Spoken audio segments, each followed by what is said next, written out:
Good morning. Corporate റെഗുലേഷൻസിലത്തെ management of companies എന്ന ചാപ്റ്ററിലത്തെ അടുത്ത ക്ലാസ്സിലേക്ക് നമുക്ക് കടക്കാം. കഴിഞ്ഞ ക്ലാസ്സിൽ നമ്മൾ കോർപ്പറേറ്റ് ഗവേണൻസ് അവസാനിപ്പിച്ചിട്ട് പുതിയൊരു ടോപ്പിക്കിലേക്ക് കടന്നിരുന്നു. കോർപ്പറേറ്റ് സോഷ്യൽ റെസ്പോൺസിബിലിറ്റി, CSR അങ്ങനെ ഷോർട്ടായിട്ട് പറയാറ്. അത് നമ്മൾ ഡിസ്കസ് ചെയ്ത് നിർത്തിയിട്ടുണ്ടായിരുന്നത്. കോർപ്പറേറ്റ് സോഷ്യൽ റെസ്പോൺസിബിലിറ്റി എന്ന് വെച്ചാൽ എന്താണ്? നമ്മുടെ ബിസിനസ് എന്ന് പറയുന്നത് it's A part of the society ആണ്. അപ്പം അങ്ങനെ നാച്ചുറൽ റിസോഴ്സസും എൻവയോൺമെൻറ്റൽ റിസോഴ്സസും ഒക്കെ യൂട്ടിലൈസ് ചെയ്ത് ഒരു ബിസിനസ് ഓപ്പറേറ്റ് ചെയ്യുമ്പോൾ നമുക്ക് സൊസൈറ്റിയോട് സെർട്ടൈൻ കമ്മിറ്റ്മെൻ്റ് ഉണ്ട്. കാരണം എല്ലാവർക്കും യൂസ് ചെയ്യാൻ റൈറ്റുള്ള റിസോഴ്സസും മെറ്റീരിയൽസും ഒക്കെ യൂസ് ചെയ്തിട്ട് നമ്മൾ ബിസിനസ് നടത്തുമ്പോൾ അതിൽ നിന്ന് നമുക്കൊരു സോഷ്യൽ കമ്മിറ്റ്മെൻ്റ് ഉണ്ട്, എൻവയോൺമെൻറ്റൽ കമ്മിറ്റ്മെൻ്റ് എല്ലാം ഉണ്ട്. അതിനെ കോമൺ ആയിട്ട് വിളിക്കുന്ന പേരാണ് കോർപ്പറേറ്റ് സോഷ്യൽ റെസ്പോൺസിബിലിറ്റി. അതിന് ഇൻട്രൊഡക്ഷനാണ് നമ്മൾ കഴിഞ്ഞ ക്ലാസ്സിൽ ഡിസ്കസ് ചെയ്ത് നിർത്തിയത്. ഇനി അതിൻ്റെ കണ്ടിന്യൂവേഷൻ ക്ലാസ്സിലേക്ക് നമുക്ക് കടക്കാം. ഇനി നമുക്ക് നോക്കാനുള്ള ടോപ്പിക് എന്ന് പറയുന്നത് പ്രൊവിഷൻസ് റിലേറ്റഡ് ടു CSR. ഈ കോർപ്പറേറ്റ് സോഷ്യൽ റെസ്പോൺസിബിലിറ്റി റിലേറ്റഡ് ആയിട്ട് എന്തെല്ലാം പ്രൊവിഷൻസ് ആണ് കമ്പനീസ് ആക്ടിൽ പറഞ്ഞിട്ടുള്ളത്, എന്തെല്ലാം കാര്യങ്ങളാണ് ഈ CSR റിലേറ്റഡ് ആയിട്ട് ഒരു കമ്പനി ശ്രദ്ധിക്കണം എന്നാണ് നമുക്ക് നോക്കാനുള്ളത്. The provisions of CSR shall be applicable to every company having net worth of rupees 500 crore or more, turnover of rupees 1000 crore or more, net profit of rupees 5 crore or more. ഈ മൂന്ന് കാറ്റഗറിയിലും പെട്ട കമ്പനികളിൽ നിർബന്ധമായിട്ടും അവർ CSR follow ചെയ്തിരിക്കണം. ഏതൊക്കെയാണ്? Net worth 500 ക്രോറിനേക്കാൾ കൂടുതലായാൽ.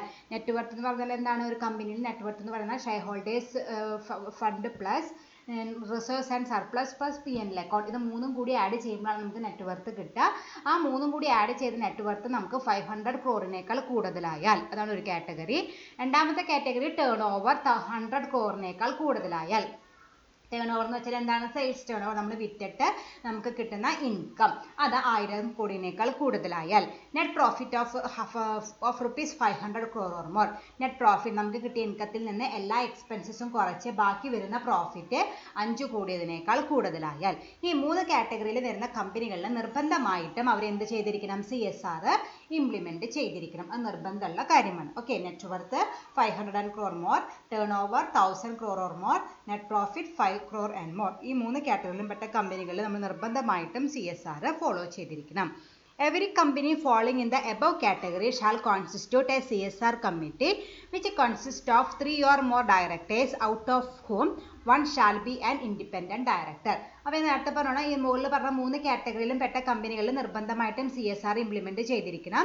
അങ്ങനെ CSR implement ചെയ്യുന്ന കമ്പനികളിലെല്ലാം നമ്മൾ ആദ്യം ചെയ്യേണ്ടത് ഒരു CSR കമ്മിറ്റി കോൺസ്റ്റിറ്റ്യൂട്ട് ചെയ്യലാണ്. ആ കമ്മിറ്റിയിൽ നിർബന്ധമായിട്ടും 3 അതിലധികമോ ഡയറക്ടേഴ്സ് വേണം.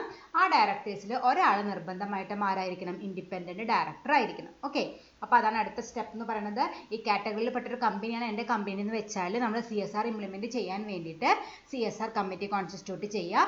അതിൽ 3 അതിലധികമോ ഡയറക്ടേഴ്സ് ആവശ്യമുണ്ട്. അവരെന്ത് ചെയ്യണം? അതിലൊരാൾ നിർബന്ധമായിട്ടും ഇൻഡിപെൻഡന്റ് ഡയറക്ടറായിട്ട് മാറണം. Okay, the committee shall formulate and recommend to the board about the activities related to the CSR to be undertaken. ഇനി ഈ കമ്മിറ്റി എന്താ ചെയ്യേണ്ടതെന്ന് വെച്ചാൽ formulate and recommend to the board about the activities to be undertaken. നമ്മൾ ഇങ്ങനെ ചെയ്യുമ്പോൾ നമ്മൾ എന്തെല്ലാം ആക്ടിവിറ്റീസ് ആണ് നമ്മൾ അണ്ടർടേക്കൺ ചെയ്യേണ്ടത് എന്ന് നമുക്ക് ഈ കമ്മിറ്റിയാണ് പറയുക, ബോർഡിനോടാണ് പറയേണ്ടത്. ആ കമ്മിറ്റി ബോർഡിനോട് പറയും ഇന്നിന്ന കാര്യങ്ങളൊക്കെയാണ് നമ്മൾ CSR ഇംപ്ലിമെൻറ്റേഷന് വേണ്ടിയിട്ട് ഇന്നിന്ന കാര്യങ്ങളൊക്കെ ചെയ്യണമെന്ന് ബോർഡിനോട് ആര് പറയും? ഈ CSR കമ്മിറ്റി റെക്കമെൻഡേഷൻ കൊടുക്കും. അതാണ് പറയുന്നത് formulate and recommend to the board about the activities related to CSR to be undertaken. Second one, recommend the amount of expenditure incurred on this activity. അടുത്ത് ചെയ്യുന്നത് എന്താണ്? ഇതിന് എത്ര ക്യാഷ് ചിലവാകും? നമുക്കറിയാം CSR ഒക്കെ ഇംപ്ലിമെന്റ് ചെയ്യുമ്പോൾ അത് എക്സ്പെൻസ് ആയിട്ടുള്ള ഒരു കാര്യമാണ്, എക്സ്പെൻസീവ് ആണ്. അങ്ങനെ നമ്മൾ ഇംപ്ലിമെന്റ് ചെയ്യുമ്പോൾ നമ്മുടെ കമ്പനിക്ക് എത്ര ക്യാഷ് വരും എന്നുള്ള കാര്യത്തിനെ കുറിച്ചൊരു ഐഡിയ ആരുണ്ടാക്കി കൊടുക്കണം? ഈ CSR കമ്മിറ്റി ഉണ്ടാക്കി കൊടുക്കണം. അവരാണ് അത് ചെയ്യേണ്ടത്, എത്രയാണ് അവർക്ക് വരാന്നുള്ളത്. അത് കഴിഞ്ഞിട്ട് എന്താണ് ചെയ്യേണ്ടത്? Monitor the CSR policy of the company from time to time. അതുപോലെ തന്നെ ഈ കമ്മിറ്റി തന്നെയാണ് അവരുടെ CSR പോളിസീസ് മോണിറ്റർ ചെയ്യേണ്ടത്. നല്ല രീതിയിലൊക്കെ കാര്യങ്ങൾ ചെയ്യുന്നില്ലേ, അവർ ഫോർമുലേറ്റ് ചെയ്ത രീതിയിൽ തന്നെയല്ല CSR ഇംപ്ലിമെൻറ്റേഷൻ നടത്തണേ എന്നുള്ള കാര്യം അവർ കൃത്യമായിട്ട് മോണിറ്റർ ചെയ്തിരിക്കും. അപ്പോൾ ഇത് മൂന്നുമാണ് ഒരു നമ്മൾ നേരത്തെ പറഞ്ഞ കോൺസ്റ്റിറ്റ്യൂട്ട് ചെയ്ത CSR കമ്മിറ്റിയുടെ റെസ്പോൺസിബിലിറ്റി ആയിട്ട് വരുന്നത്.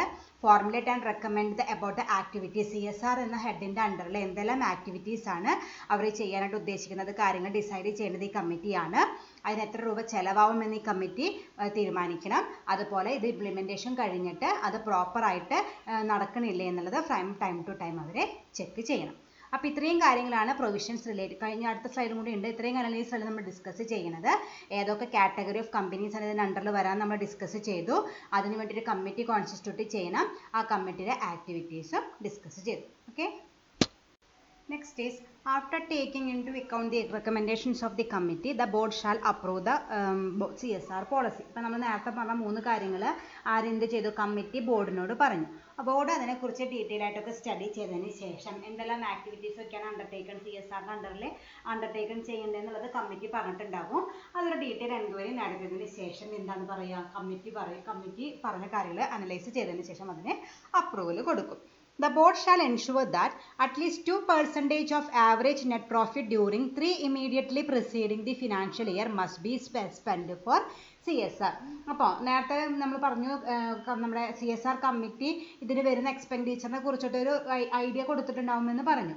ആ എക്സ്പെൻഡിച്ചർ എന്ന് പറയുന്നത് നമ്മുടെ കഴിഞ്ഞ ഇപ്പോൾ സപ്പോസ് 2021 നമ്മൾ CSR ഇംപ്ലിമെൻറ്റ് ചെയ്യാൻ പോകണമെന്ന് വെച്ചാൽ ഇതിന് തൊട്ട് മുമ്പത്തെ 3 വർഷങ്ങളിലത്തെ നെറ്റ് പ്രോഫിറ്റിൻ്റെ 2% അതിനുള്ള ഇതിനായിട്ട് നമ്മൾ ചിലവാക്കിയിരിക്കണം. അതാണ് പറയുന്നത് at least 2% of average net profit during the 3 immediately preceding the financial year must be spent for CSR. അത് 21 നമ്മൾ ചെയ്യണമെന്ന് വെച്ചാൽ 17, 18, 19, 20 ഈ 3 കൊല്ലത്തെ നെറ്റ് പ്രോഫിറ്റിൻ്റെ ആവറേജ് എമൗണ്ടിൻ്റെ 2% നമ്മൾ എന്തിനായിട്ട് സ്പെൻഡ് ചെയ്യണം? CSRന് വേണ്ടിയിട്ട് നിർബന്ധമായിട്ടും സ്പെൻഡ് ചെയ്തിരിക്കണം. അത് ഉറപ്പ് വരുത്തണം. അത് കമ്പൽസറി ഉള്ള കാര്യമാണ്. അപ്പോൾ നമുക്ക് സപ്പോസ് ഈ 3 കൊല്ലങ്ങളിലായിട്ട് 1,00,000 രൂപ കിട്ടിയിട്ടുണ്ടെങ്കിൽ അത് 3 വർഷത്തിൽ 1 lakh എന്ന് പറഞ്ഞാൽ എത്രയായിരിക്കും? 3 lakhs ആയി.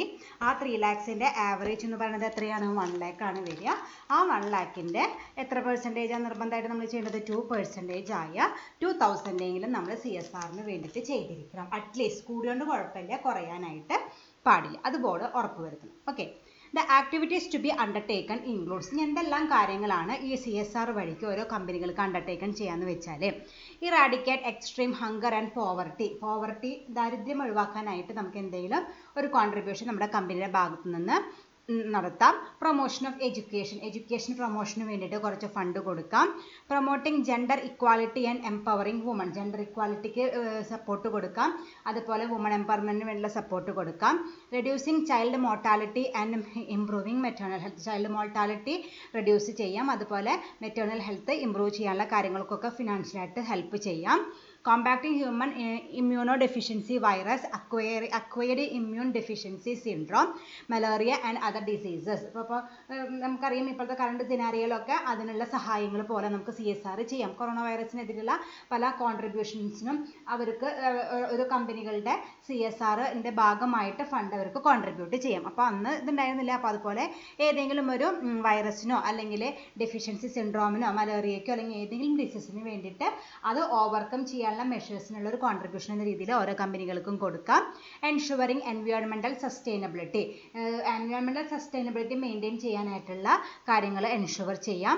എംപ്ലോയ്മെൻറ്റ് എൻഹാൻസിങ് വൊക്കേഷണൽ സ്കിൽസ് അതുപോലെ വൊക്കേഷണൽ സ്കിൽസ് പ്രൊവൈഡ് ചെയ്യാനായിട്ട് എംപ്ലോയ്മെൻറ്റ് ഓപ്പർച്യൂണിറ്റീസ് പ്രൊവൈഡ് ചെയ്യുന്ന വൊക്കേഷണൽ സ്കിൽസ് പ്രൊവൈഡ് ചെയ്യുന്ന ഏതെങ്കിലും ഒരു കോഴ്സസ് പ്രൊവൈഡ് ചെയ്യാം.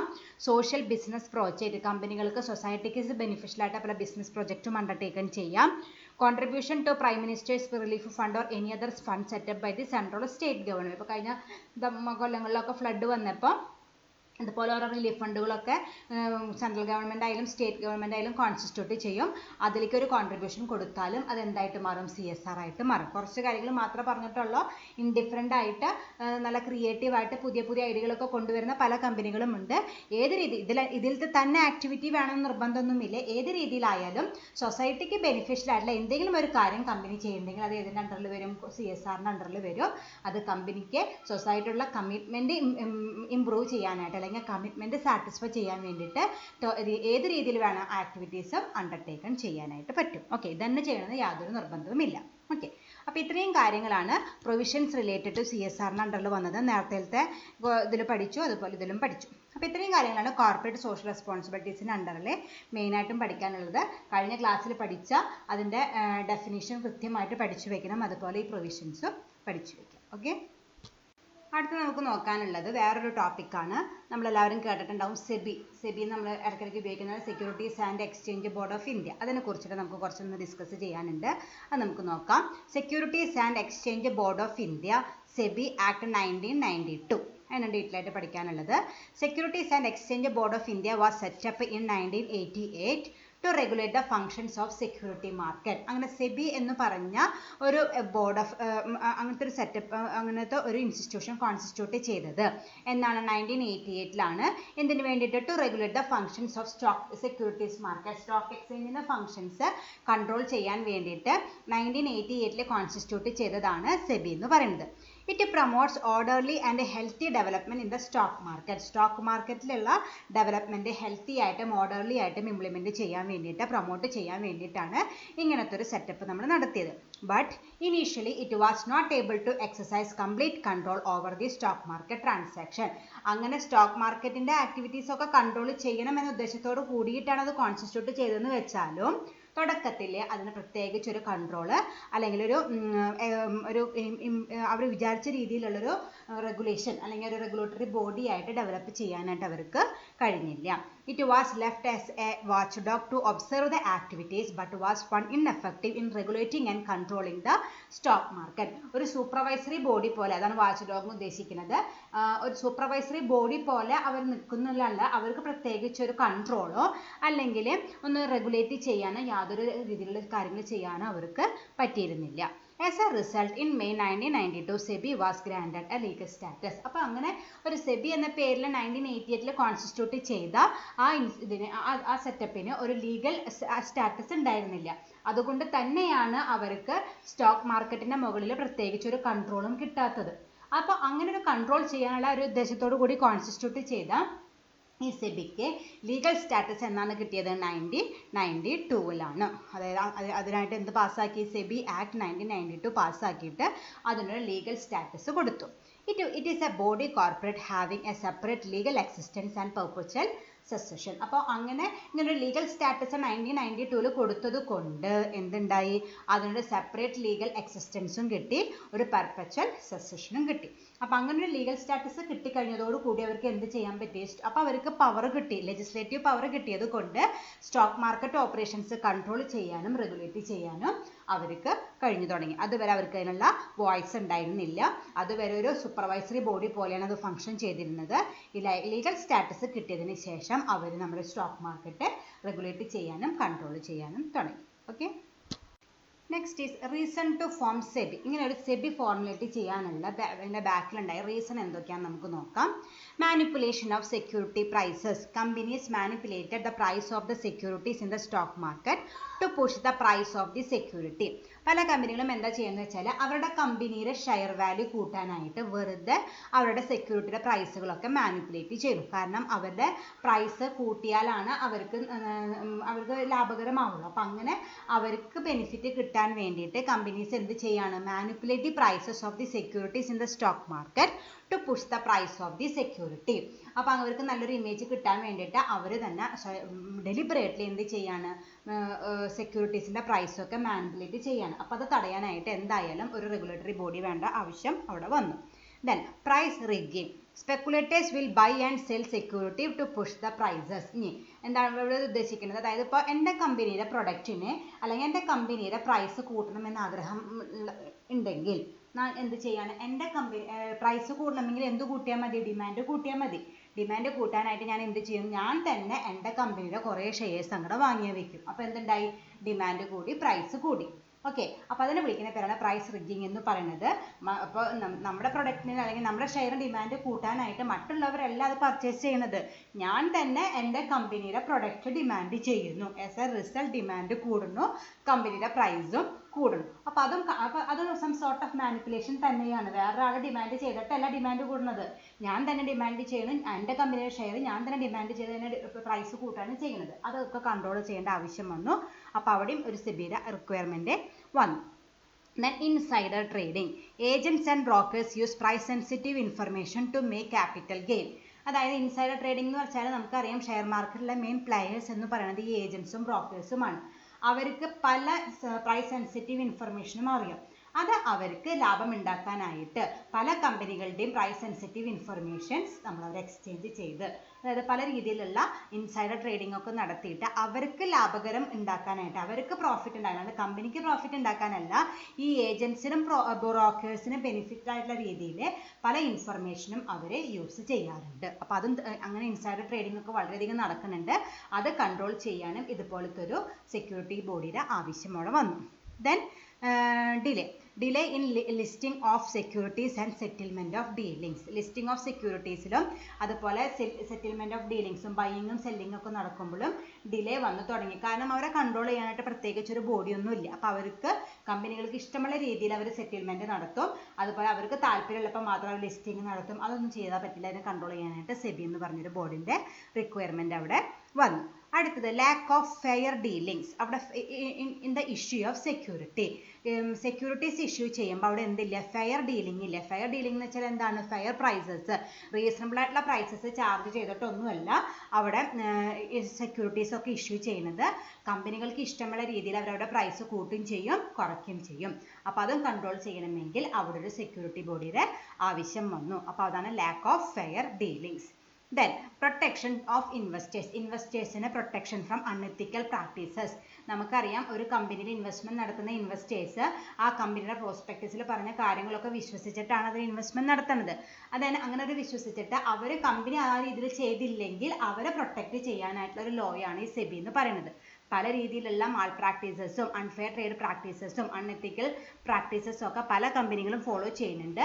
ആ പ്രാക്ടീസസിൽ നിന്നെല്ലാം ഇൻവെസ്റ്റേഴ്സിനെ പ്രൊട്ടക്ട് ചെയ്യാനായിട്ട് എന്ത് ഹെൽപ്പ് ചെയ്യുന്നുണ്ട്, സെബി എന്ന് പറഞ്ഞ ബോഡി റെഗുലേറ്ററി ബോഡി ഹെൽപ്പ് ചെയ്യുന്നുണ്ട്. Next, lack of control over brokers. അതായത് many brokers have no professional standards. ഞാൻ നേരത്തെ പറഞ്ഞ പോലെ ഷെയർ മാർക്കറ്റിലുള്ള മെയിൻ ഇന്റർമീഡിയറി എന്ന് പറയുന്നത് ഈ ഏജൻസും ബ്രോക്കേഴ്സുമാണ്. ഇവരെന്താ ചെയ്യുന്നത് വെച്ചാൽ അവർക്ക് പ്രത്യേകിച്ച് ഒരു പ്രൊഫഷണൽ സ്റ്റാൻഡേർഡോ ക്വാളിഫിക്കേഷനോ ഒന്നുമില്ല. അവർക്ക് പറ്റുന്ന രീതിയിൽ അവർക്ക് ബെനിഫിറ്റ് ഉണ്ടാക്കുന്ന രീതിയിൽ പല കാര്യങ്ങളും ചെയ്യുന്നു. ഇൻവെസ്റ്റേഴ്സ് പലരും അവരുടെ കുഴിയിൽ വീഴാറുണ്ട്. അപ്പോൾ ആ രീതിയിലൊരു പ്രൊട്ടക്ഷൻ കൊടുക്കാനും ഇതുപോലത്തെ ഒരു സെക്യൂരിറ്റി ബോഡിയുടെ ആവശ്യം അവിടെ വന്നു. ഓക്കെ, അപ്പോൾ ഈ റീസൺസ് എല്ലാം കൊണ്ട് ഈ കാര്യങ്ങളൊക്കെ നേരത്തെ നമ്മൾ പറഞ്ഞപ്പോൾ 1988 സെബി കോൺസ്റ്റിറ്റ്യൂട്ട് ചെയ്ത കാലം തൊട്ട് ഈ കാര്യങ്ങളൊക്കെ നമുക്ക് നടക്കുന്നുണ്ട്. അപ്പോൾ അതിനൊക്കെ കൺട്രോൾ ചെയ്യാനായിട്ട് ഒരു റെഗുലേറ്ററി ബോഡി കോൺസ്റ്റിറ്റ്യൂട്ട് ചെയ്യേണ്ട ആവശ്യകത വന്നു. ഓക്കെ, സെക്യൂരിറ്റീസിലെ പ്രൈസിൽ മാനിപ്പുലേഷൻ നടക്കുന്നുണ്ട്, പ്രൈസ് റിഗ്ഗിങ് നടക്കുന്നുണ്ട്, ഇൻസൈഡർ ട്രേഡിംഗ് നടക്കുന്നുണ്ട്, പല രീതിയിലുള്ള ഡിലേകൾ വരുന്നുണ്ട്, ഫെയർ ഡീലിങ്സ് ഉണ്ടാവണില്ല, ഇൻവെസ്റ്റേഴ്സിന് ഒരു പ്രൊട്ടക്ഷൻ്റെ ആവശ്യം വരുന്നുണ്ട്, അതുപോലെ lakh of control over brokers. ഇങ്ങനെ 7 റീസൺസാണ് മെയിനായിട്ടും സെബി എന്ന് പറഞ്ഞ ഒരു റെഗുലേറ്ററി ബോഡി കോൺസ്റ്റിറ്റ്യൂട്ട് ചെയ്യാനായിട്ട് കാരണമായിട്ട് വന്നത്. ഓക്കെ, ഇനി നമുക്ക് നോക്കാനുള്ളത് സെബിയുടെ ഒബ്ജക്റ്റീവ്സ് ആണ്. എന്തെല്ലാമാണ് സെബി കോൺസ്റ്റിറ്റ്യൂട്ട് ചെയ്തതിൻ്റെ പ്രൈമറി ഒബ്ജക്റ്റീവ് എന്തൊക്കെയാണ് നമുക്ക് നോക്കാം. To regulate the business in the stock exchanges and any other securities market. ഒരു സ്റ്റോക്ക് എക്സ്ചേഞ്ചിലോ അല്ലെങ്കിൽ വേറെ ഏതെങ്കിലും സെക്യൂരിറ്റീസ് മാർക്കറ്റിലോ നടക്കുന്ന ബിസിനസ്സിനെ കൺട്രോൾ ചെയ്യുക. അതിന് വേണ്ടിയിട്ട് തന്നെയാണ് നമ്മൾ കോൺസ്റ്റിറ്റ്യൂട്ട് ചെയ്തത്. അതാണ് പ്രൈമറി ഒബ്ജക്റ്റീവായിട്ട് വരുന്നത്. ഒരു സ്റ്റോക്ക് എക്സ്ചേഞ്ചിനെ അല്ലെങ്കിൽ സെക്യൂരിറ്റീസ് മാർക്കറ്റിനെ കൺട്രോൾ ചെയ്യാനായിട്ടുള്ള ഒരു റെഗുലേറ്ററി ബോഡിയാണ്. അത് തന്നെയാണ് അവരുടെ പ്രൈമറി ഒബ്ജക്റ്റീവായിട്ട് പറയേണ്ടത്. Then to protect the interest of the investors. നമ്മുടെ ഓരോ ബിസിനസ്സിലും ഇൻവെസ്റ്റ്മെന്റ് നടത്തിയിട്ടുള്ള ഇൻവെസ്റ്റേഴ്സിന് ഓരോ എക്സ്പെക്ടേഷൻസ് ഉണ്ടാകും. അവരിപ്പോൾ കമ്പനി ഇൻവെസ്റ്റ്മെന്റ് ഒക്കെ നടത്തുന്നത് അവർക്ക് റെഗുലർ ആയിട്ട് റിട്ടേൺ കിട്ടണം, അവർ നടത്തിയ ഇൻവെസ്റ്റ്മെന്റ് ക്യാപിറ്റൽ അപ്രീസിയേഷൻ ഉണ്ടാവണം, അതുപോലെ അവരുടെ എമൗണ്ട് കൃത്യസമയത്ത് അവർക്ക് തിരിച്ചു കിട്ടും വേണം. ഈ രീതിയിലുള്ള എക്സ്പെക്ടേഷൻസ് ഒക്കെ വെച്ചിട്ടാണ് ഓരോ ഇൻവെസ്റ്ററും കമ്പനിയിൽ ഇൻവെസ്റ്റ്മെന്റ് നടത്തുക. അപ്പോൾ അത് നമ്മൾ പ്രൊട്ടക്ഷൻ കൊടുക്കണം. അതിന് പ്രൊട്ടക്ഷൻ കൊടുക്കുന്നത് ആരുടെ ഡ്യൂട്ടിയാണ്? സെബിയുടെ ഡ്യൂട്ടിയാണ്. Then to register and regulate the working of the stock brokers, sub brokers, agents, bankers, underwriters, etc. നമ്മൾ നേരത്തെ പറഞ്ഞു ഒരു സെക്യൂരിറ്റീസ് മാർക്കറ്റിംഗ് അല്ലെങ്കിൽ സ്റ്റോക്ക് മാർക്കറ്റ് ആകുമ്പോൾ അതിലത്തെ മെയിൻ ഇന്റർമീഡിയറി എന്ന് പറയുന്നത് ഈ ഏജൻസും സബ് ബ്രോക്കേഴ്സും ബാങ്കേഴ്സും ഒക്കെയാണ്. അപ്പോൾ അവർക്ക് എല്ലാവർക്കും ഓടി കയറി വന്നിട്ടൊരു ഏജന്റ് ആവാനായിട്ട് പറ്റില്ല. സെബിയുടെ അണ്ടറിൽ രജിസ്റ്റർ ചെയ്തവർക്ക് മാത്രമേ സ്റ്റോക്ക് എക്സ്ചേഞ്ചിലെ ബ്രോക്കറോ ഏജന്റ് ആവാനായിട്ട് പറ്റുള്ളൂ. അതുപോലെ അവരെ ഏത് രീതിയിലെല്ലാമാണ് വർക്ക് ചെയ്യേണ്ടത്, എന്തെല്ലാം ചെയ്യാൻ പാടില്ല എന്ന് കൃത്യമായിട്ട് സെബി പറയും. ആ രീതിയിൽ മാത്രമേ അവർക്ക് വർക്ക് ചെയ്യാനായിട്ട് പറ്റുള്ളൂ. അപ്പോൾ അവർക്ക് ഇൻവെസ്റ്റേഴ്സിലുള്ള എക്സ്പ്ലോയിറ്റേഷൻ മാക്സിമം ഒഴിവാക്കാനായിട്ട് പറ്റും. അതാണ് പറയുന്നത് to register and regulate the working of stock brokers, agents, bankers, underwriters etcetera. Then to have a check on the preferential allotment to promoters at very low price. ഏതെങ്കിലും ഒരു കമ്പനി ഫ്രഷ് ഇഷ്യൂ നടത്തുമ്പോൾ നമ്മൾ പഠിച്ചിട്ടുണ്ട് പ്രൊമോട്ടേഴ്സിന് preferential right ഉണ്ട് എന്ന് പറയുന്നുണ്ട്. അത് fulfil ചെയ്യണില്ലേ എന്ന് ഉറപ്പ് വരുത്തേണ്ടത് ഈ സെബിയുടെ ഡ്യൂട്ടിയാണ്. Then to prevent deviations and violations of rules prescribed by the stock exchange. ഓരോ സ്റ്റോക്ക് എക്സ്ചേഞ്ചിലും ഓരോ കമ്പനികളും ഏത് രീതിയിൽ വർക്ക് ചെയ്യണം എന്നുള്ള റൂൾസ് ആര് പ്രൊവൈഡ് ചെയ്തിട്ടുണ്ടാവും? ഈ സ്റ്റോക്ക് എക്സ്ചേഞ്ചസ് പ്രൊവൈഡ് ചെയ്തിട്ടുണ്ടാവും. ആ രീതിയിൽ തന്നെയല്ല എല്ലാ കമ്പനികളും വർക്ക് ചെയ്യുന്നത്. ഏതെങ്കിലും കമ്പനികൾ ആ റൂൾസ് വയലേറ്റ് ചെയ്തിട്ടുണ്ടോ എന്ന് ചെക്ക് ചെയ്യേണ്ട ഡ്യൂട്ടിയും ആരുടെയാണ്? ഈ പ്രൊമോട്ടേഴ്സിൻ്റെ അങ്ങനെയാണ്. അവർക്കാണ് പ്രൊമോട്ടേഴ്സല്ല, ഈ സെബിയുടെ ഡ്യൂട്ടി ആയിട്ടാണ് വരുന്നത്. To prevent deviations and violations of rules prescribed by the stock exchange. To prohibit fraudulent and unfair trade practices. ഏതെങ്കിലും കമ്പനി ഫ്രോഡ്ലൻഡ് ആയിട്ടും അൺഫെയർ ആയിട്ടും എന്തെങ്കിലും പ്രാക്ടീസസ് അണ്ടർടേക്കൺ ചെയ്യുന്നുണ്ടെങ്കിൽ അത് പ്രിവെൻറ്റ് ചെയ്യുന്നത് ആരുടെ ഡ്യൂട്ടിയാണ്? സെബിയുടെ ഡ്യൂട്ടിയാണ്. To verify listing requirements, listing procedures and ensure compliance of the same. നമുക്കറിയാം ഓരോ കമ്പനികളും ലിസ്റ്റ് ചെയ്യണം, സ്റ്റോക്ക് എക്സ്ചേഞ്ചിൽ ലിസ്റ്റ് ചെയ്യണം. അങ്ങനെ ലിസ്റ്റ് ചെയ്യുമ്പോൾ ലിസ്റ്റ് ചെയ്യാനായിട്ട് ഓരോ കമ്പനികൾക്കും വേണ്ട ബേസിക് റിക്വയർമെൻറ്റ്സ് എന്തൊക്കെയാണ് കൃത്യമായിട്ട് അവർ മനസ്സിലാക്കണം. അതിൻ്റെ പ്രൊസീജിയർ എന്താണെന്ന് അവർ കൃത്യമായിട്ട് മെൻഷൻ ചെയ്യണം. എല്ലാ കമ്പനികളും അത് ഫോളോ ചെയ്യണമെന്ന് ഉറപ്പ് വരുത്തേണ്ടതും സെബിയുടെ ഡ്യൂട്ടിയാണ്. ഓക്കെ, അപ്പോൾ ഒരു കമ്പനി സ്റ്റോക്ക് എക്സ്ചേഞ്ചിൽ ലിസ്റ്റ് ചെയ്യണമെങ്കിൽ എന്തെല്ലാം ബേസിക് റിക്വയർമെൻറ്റ്സ് ആണ് ഓരോ കമ്പനിക്കും വേണ്ടത് അത് കൃത്യമായിട്ട് മെൻഷൻ ചെയ്ത് കൊടുക്കണം. അത് കഴിഞ്ഞിട്ട് അതിലുള്ള പ്രൊസീജിയർ എന്താണ് കൃത്യമായിട്ട് പറഞ്ഞു കൊടുക്കണം. അതെല്ലാവരും ഫോളോ ചെയ്യുന്നത് കൃത്യമായിട്ട് നമ്മൾ മനസ്സിലാക്കും വേണം. അടുത്തത് to conduct inspection, enquiry, audit of stock exchanges and all other organisations in the securities market. Securities മാർക്കറ്റിൽ സ്റ്റോക്ക് മാർക്കറ്റ് അതുപോലെ മറ്റ് സെക്യൂരിറ്റീസ് മാർക്കറ്റിലുള്ള കാര്യങ്ങളൊക്കെ ഇൻസ്പെക്ട് ചെയ്യുക, ഓഡിറ്റിംഗ് നടക്കുക, എൻക്വയറി നടത്തുക. ഇതൊക്കെ ആരുടെ ഡ്യൂട്ടിയാണ്? സെബിയാണ്. അവരുടെ പെർഫോമൻസ്, ബുക്സ് ഓഫ് അക്കൗണ്ട്സ് ഒക്കെ എൻക്വയറി നടത്തുന്ന റെസ്പോൺസിബിലിറ്റി സെബിക്കാണ് വന്നിരിക്കുന്നത്. The last one two conduct research. ഈ സെക്യൂരിറ്റീസ് മാർക്കറ്റ് എന്ന ഫീൽഡിലെ റിസർച്ച് നടത്തേണ്ട ഉത്തരവാദിത്വം ആർക്ക് തന്നെയാണ്? സെബിക്ക് തന്നെയാണ്. അപ്പോൾ ഇതൊക്കെയാണ് ഒരു സെക്യൂരിറ്റീസ് എക്സ്ചേഞ്ച് ബോർഡ് ഓഫ് ഇന്ത്യയുടെ മെയിൻ ഒബ്ജക്റ്റീവ് ആയിട്ട് പറയുന്നത്. തുടക്കത്തിൽ പറഞ്ഞാലും പ്രൈമറി ഒബ്ജക്റ്റീവ് എന്തെന്നെയാണ്? സ്റ്റോക്ക് മാർക്കറ്റിൻ്റെ പെർഫോമൻസ് റെഗുലേറ്റ് ചെയ്യാം. അവിടെ ബേസിക് കാര്യങ്ങളെല്ലാം നടക്കണില്ലെന്ന് കൃത്യമായിട്ട് റെഗുലേറ്റ് ചെയ്യേണ്ട ഡ്യൂട്ടിയും ഇൻവെസ്റ്റേഴ്സിൻ്റെ ഇൻട്രസ്റ്റ് പ്രൊട്ടക്റ്റ് ചെയ്യലുമാണ് മെയിനായിട്ടുള്ള ഡ്യൂട്ടികൾ. ബാക്കിയെല്ലാം അതിൻ്റെ സബ് പോയിൻറ്റ്സ് ആയിട്ട് പഠിച്ചു വയ്ക്കും. Okay, thank you.